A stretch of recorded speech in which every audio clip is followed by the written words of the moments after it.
Assalamu alaikum viewers, welcome to the Country School Walton Branch YouTube channel. Before starting the video, please subscribe my channel and press the like button. Class 7 Mathematics. Today we are going to do chapter number 16 Quadrilaterals. Exercise number 16. Question number 1 2 is your book work. You have to solve these questions by yourself. Question number 3. Identify the following quadrilaterals. Give reason in each case. आपने क्या करना है, ये जो quadrilateral बनी हुई है आपने आइडेंटिफाई करना है कि ये कौन सी क्वाड्रिलेटरल है और इसका रीज़न बतानी है. तो first one is rhombus. All the sides are equal but the angles are not equal. Second, trapezium. Two sides are parallel but the other two are not. Kite. The two pair of adjacent sides are equal but the opposite sides are not parallel. Question number 4. Which of the following statements are true? Give reason. Part 1 है a rectangle is a parallelogram. Given statement is true because a parallelogram may have all the angles equal. Second, a parallelogram is a rectangle. Given statement is false because rectangle must have all the angles equal. Part 3. Every square is a parallelogram. Given statement is true because all parallelogram may have all the sides as well as all the angles equal. Part 4. Every square is a rhombus. Given statement is true because all quadrilaterals having 4 equal sides are rhombus. Every rhombus is a square. Given statement is false because the square must have all the angles equal. Every rectangle is a rhombus. Given statement is false because a rhombus must have all the sides equal. A kite is a parallelogram. Given statement is false because in a kite the opposite sides are not in general parallel.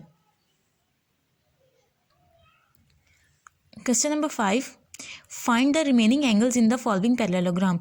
इस parallelogram में आपने इन्होंने एक side का angle दिया हुआ है, बाकी के रिमेनिंग एंगल्स आपने खुद फाइंड करने हैं. तो देखिए एंगल बी और एंगल डी ये दोनों एंगल इक्वल हैं क्योंकि ये ऑपोजिट एंगल्स हैं.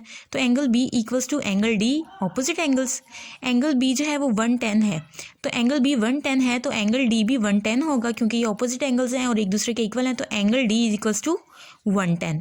नेक्स्ट एंगल सी फाइंड करना है. अब देखें ये स्ट्रेट एंगल है, यहाँ 180 डिग्री का एंगल होता है तो एंगल बी पे जो है वो 110 का बन रहा है. अगर मैं 180 में से 110 को माइनस करूँ तो मुझे सी पे एंगल पता चल जाएगा कि सी पॉइंट पे कौन सा एंगल बन रहा है. तो angle C equals to 180 degree minus 110 degree. तो angle C equals to 70 degree. As अब देखें, अब एंगल सी अगर 70 डिग्री है तो एंगल सी और एंगल ए दोनों एक दूसरे के इक्वल हैं. क्यों? क्योंकि ये ऑपोजिट एंगल्स हैं. तो angle C equals to angle A opposite angles. Angle C जो है वो 70 डिग्री है तो एंगल ए भी जो है वो 70 डिग्री होगा. क्वेश्चन नंबर 5 का ये सेकंड पार्ट है. इसमें भी आपने एंगल्स फाइंड करने हैं. यहाँ देखें सी पे जो है एंगल वो 60 डिग्री का बन रहा है. तो बी और सी जो है वो एक स्ट्रेट लाइन है. स्ट्रेट लाइन पे एंगल आपका 180 डिग्री होता है. तो हम कह सकते हैं कि measurement angle B plus measurement angle C equals to 180 degree. Measurement angle C की जगह उसकी वैल्यू पुट कर देंगे 60 डिग्री. 60 यहाँ पे ऐड हो रहा है, ऑपोजिट साइड पे जाएगा तो सब्ट्रैक्ट हो जाएगा. 180 में से 60 को माइनस करें तो 120. तो मेजरमेंट एंगल बी जो है वो 120 डिग्री का आ रहा है. एंगल बी हमारे पास 20 डिग्री का आ गया. अब एंगल बी के ऑपोजिट एंगल डी है. ये दोनों ऑपोजिट एंगल हैं तो ये दोनों इक्वल होंगे. तो हम as angle B is equals to angle D. Angle B हमारे पास 120 डिग्री है तो एंगल डी जो है वो भी 120 डिग्री हुआ. So angle D equals to 120 degree. अब देखिए एंगल सी जो है वो 60 डिग्री दिया हुआ है. अब एंगल सी एंगल ए के ये दोनों ऑपोजिट एंगल्स हैं तो एंगल सी इक्वल होगा एंगल ए के. As angle C is equals to angle A. Angle C equals to 60 degree, so angle A is also equals to 60 degree. Next है question number 8. Question number 8. In the given figure, AB equals to AC, CD parallel BA and AD bisects the exterior angle CAP. Prove that angle DAC equals to angle BCA. यहाँ पे देखिए अब AB equal है सी ए. ए B equal है ए सी के, ये बात उन्होंने गिवन की हुई है, ए बी इक्वल है ए सी के, सी डी पैरेलल है ए बी के। अब चूंकि ये दोनों पैरेलल हैं ए बी और सी डी, तो ये दोनों इक्वल भी होंगे। अब ए डी जो है, ए डी वो बाइसेक्ट कर रही है, किस एंगल को कर रही है, पी ए सी को। पी ए सी जो है ये एक एक्सटीरियर एंगल है और ये इस एंगल को बाइसेक्ट कर रही है डी ए, ठीक है। अब इसमें से वो पूछ रहे हैं कि आपने क्या बताना है कि डी ए सी इक्वल है एंगल बी सी ए के, क्या ये दोनों एंगल्स इक्वल हैं, एंगल ए और एंगल सी इक्वल हैं। अब देखें कि एज डी सी पैरेलल है बी ए के, ये बात उन्होंने हमें बताई हुई है। डी सी जो है ये डी सी पैरेलल है ए बी के। अब चूंकि ये दोनों पैरेलल हैं और ए बी इक्वल भी हैं, तो इनके जो इंटीरियर एंगल्स होंगे वो भी। क्वेश्चन नंबर 8 का सेकंड पार्ट देखें, A B C is a parallelogram, ठीक है। अब ए बी पैरेलल है सी डी के। जो लाइन पैरेलल्स होती हैं वो दोनों एक दूसरे के इक्वल भी होती हैं, यानी कि ए बी इक्वल है सी डी के। अब ए बी पैरेलल है डी सी के, तो जो इनके दरमियान का जो भी डिस्टेंस होगा वो सेम होगा, क्योंकि दोनों लाइन पैरेलल्स हैं तो इनके सेंटर का जो डिस्टेंस होता है वो सेम होता है। तो ए डी इक्वल होगा बी सी के, क्योंकि ये इसका डिस्टेंस है, डिस्टेंस में इंक्लूड होगा ना, तो ए डी इक्वल होगा बी सी के। अब हम एज ए बी इक्वल है डी सी के, अब देखें ये तो ऑलरेडी पता चल रहा है कि ए बी और सी डी इक्वल है। अब चूंकि ये दोनों पैरेलल हैं तो इनका डिस्टेंस सेम होता है, तो ए डी और बी सी भी इक्वल हो गई हैं। तो अब चूंकि इसके साथ चारों साइड्स इक्वल हो गई हैं, तो हम कह सकते हैं कि ये A B C D is a parallelogram.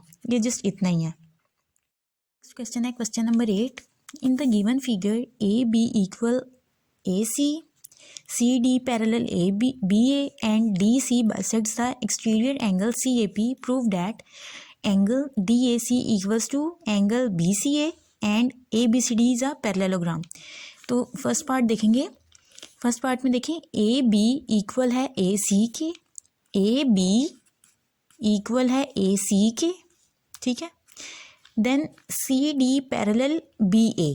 अब देखें सी डी पैरेलल है बी ए के, ठीक है। सी डी और बी ए आपस में पैरेलल है। A D bisects the exterior angle C A P. अब सी ए पी ये जो है सी ए पी, यहाँ पे कोई एक बड़ा एंगल बन रहा है, उस बड़े एंगल को कट क्या कर रही है सी ए डी, ठीक है। ए डी एक लाइन है जो कि सी ए पी पे जो बड़ा सा एंगल बन रहा है उसे बाइसेक्ट कर रही है, उसे कट कर रही है, ठीक है। अब आपने प्रूफ क्या करना है कि D A C is equals to B C A. Solution बहुत छोटा सा इसका, ये देखें, हमें पता है कि डी सी पैरेलल है ए बी के। जब डी सी पैरेलल है ए बी के, तो इसके जो इंटीरियर एंगल्स जो बनेंगे, अल्टरनेट एंगल्स जो होंगे वो भी तो सेम होंगे। डी सी पैरेलल है ए बी के, तो इनके अल्टरनेट एंगल्स जो होते हैं वो भी सेम होते हैं। तो हम सबसे पहले लिख देंगे यहाँ पे एज डी सी पैरेलल है बी ए के। अब देखें जब ये दोनों आपस में पैरेलल हैं तो इनके बीच में डिस्टेंस जो आता है वो सब सेम होता है। तो ये जो दोनों साइड्स आ रही हैं ये साइड्स भी तो सेम होंगी। अब ये दोनों साइड सेम हैं, तो जो यहाँ पे ये दोनों साइड सेम हैं, तो ये देखें डी ए सी, तो ए पॉइंट पे जो एंगल बनेगा वो ये होगा डी ए सी, और उसके बाद बी सी ए, और जो सी पॉइंट पे एंगल बन रहा है वो ये है। तो ये जो दोनों इंटीरियर इनके एंगल्स हैं ये दोनों सेम है, तो हम कह सकते हैं कि triangle D A C equal है ट्राइंगल बी सी ए के। ये जस्ट इतना ही है, ये प्रूव हो गया आपका। नेक्स्ट पार्ट देखिए। नेक्स्ट क्वेश्चन है आपका question number 9, find the remaining sides of the following parallelogram in the given figures. जो फिगर्स दिए गए हैं उनकी रिमेनिंग साइड्स फाइंड आपने करनी है पैरेललोग्राम की। अब यहाँ देखिए ए बी सी डी एक पैरेललोग्राम दी गई है। ए बी जो है उसकी लेंथ है 2.5 सेंटीमीटर, और यहाँ पे जो एंगल्स बन रहे हैं वो 55 डिग्री के हैं। अब A B is equals to 2.5 centimetre. अब एंगल ए बी डी कितना डिग्री का है, 55 डिग्री का। इसी तरह एंगल डी बी सी, ये भी जो है ये 55 डिग्री का बन रहा है। ये दो ट्राइंगल्स बन रही है ना अंदर, ए बी डी और डी बी सी, और ये दोनों की मेजरमेंट क्या है 55 डिग्री। तो हमने लिख दिया कि angle ABD is equals to 55 degree और angle DBC is equals to 55 degree. As ABCD is a parallelogram, so opposite sides जो इसकी होंगी वो AB इक्वल, जी क्योंकि ये पैरेललोग्राम है तो इसकी साइड्स इक्वल होती हैं, तो AB इक्वल होगा DC के. तो AB की है 2.5 सेंटीमीटर, तो DC भी जो है वो 2.5 सेंटीमीटर होगा हमारा. उसके बाद देखिए DB जो है वो कॉमन है, क्योंकि वो इधर वाले ट्रायंगल के साथ भी DB आ रहा है और DB जो है लाइन है वो इधर वाले ट्रायंगल, वो दोनों में आ रही है, दोनों में कॉमन है. अब देखें एंगल ABD और एंगल DBC दोनों 55 डिग्री के हैं. ये बात हम ऊपर भी बता चुके हैं, यहाँ अगेन लिख दिया मैंने, ये गिवन, ठीक है, ये गिवन है हमें कि एंगल ABD इक्वल है एंगल DBC के, और ये दोनों 55 डिग्री के हैं, ये बात गिवन है. सो ट्रायंगल ABD सिमिलर है ट्रायंगल BCD के.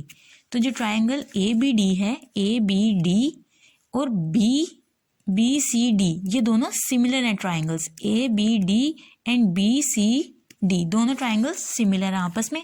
Thus AD is equals to DC. AD equal है DC के और उसकी वो क्या है 2.5 सेंटीमीटर. ऐसे ही BC इक्वल है AB के, तो BC इक्वल है AB के, तो वो भी क्या है 2.5 सेंटीमीटर.